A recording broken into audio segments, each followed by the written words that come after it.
بسم اللہ الرحمن الرحیم۔ السلام علیکم۔ آنے والے تمام دوستوں کا میرے اس چینل پہ ویلکم ہے۔ میں امید کرتا ہوں آپ کو میری یہ بنائی گئی چھوٹی سی ویڈیوز پسند آتی ہوں گی۔ تو آئیں اپنے ٹاپک کی طرف بڑھتے ہیں۔ 4 سبق آموز حکایتیں۔ حکایت اول۔ ایک دکاندار سے پوچھا گیا کس طرح اس چھوٹی اور بند گلی میں اپنی روزی روٹی کما لیتے ہو؟ تو دکاندار نے جواب دیا، میں جس سوراخ میں بھی چھپ جاؤں موت کا فرشتہ مجھے ڈھونڈ نکالے گا۔ تو کس طرح ممکن ہے رزق والا فرشتہ مجھے نہ ڈھونڈ سکے؟ حکایت دوم۔ ایک نیک اخلاق و کردار کا حامل لیکن غریب لڑکا کسی کے گھر اس کی بیٹی کا رشتہ لینے گیا۔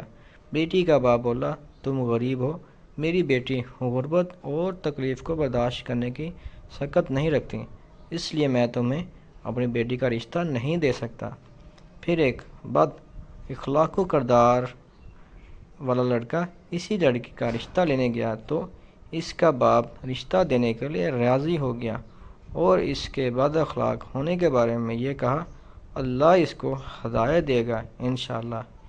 اس کی بیٹی نے کہا، بابا جان، جو اللہ ہدایت دے سکتا ہے وہ رزق نہیں دے سکتا، یا ان دونوں خداؤں میں کوئی فرق ہے؟ تو اسی طرح تیسری حکایت بیان کی جا رہی ہے۔ حاتم طائی سے پوچھا گیا، تجھ سے زیادہ بھی کوئی سخی ہے؟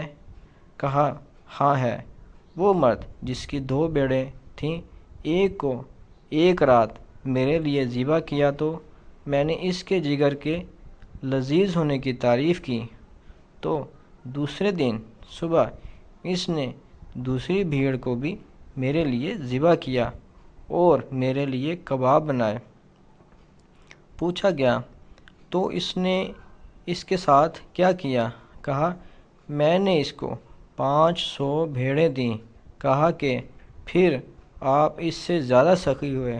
حاتم نے کہا، نہیں، اس کے پاس جو کچھ تھا اس نے مجھے دیا، جبکہ میں نے اپنے مال میں سے تھوڑا سا مال اس کو دیا۔ اللہ تعالیٰ سخی اور سخاوت کرنے والوں کو پسند کرتا ہے۔ حکایت چہارم۔ ایک عورت سے پوچھا گیا، اللہ کو کیسے پایا تو؟ اس نے کہا، اللہ طاقت رکھتا ہے اور وہ میری کلائی کو پکڑے، لیکن وہ ہمیشہ میرا ہاتھ پکڑ کے مجھے سیدھی راہ دکھا دیتا ہے۔ تو اللہ تعالیٰ سے دعا ہے اللہ تعالیٰ ہمیں صراط المستقیم پر چلنے کی توفیق دے۔ اچھے اعمال کرنے چاہیے، ہمیں برائی سے بچنا چاہیے اور بری صحبت سے بچنا چاہیے۔ اپنا اپنے پیاروں کا خیال رکھیں۔ بہت شکریہ۔ السلام علیکم۔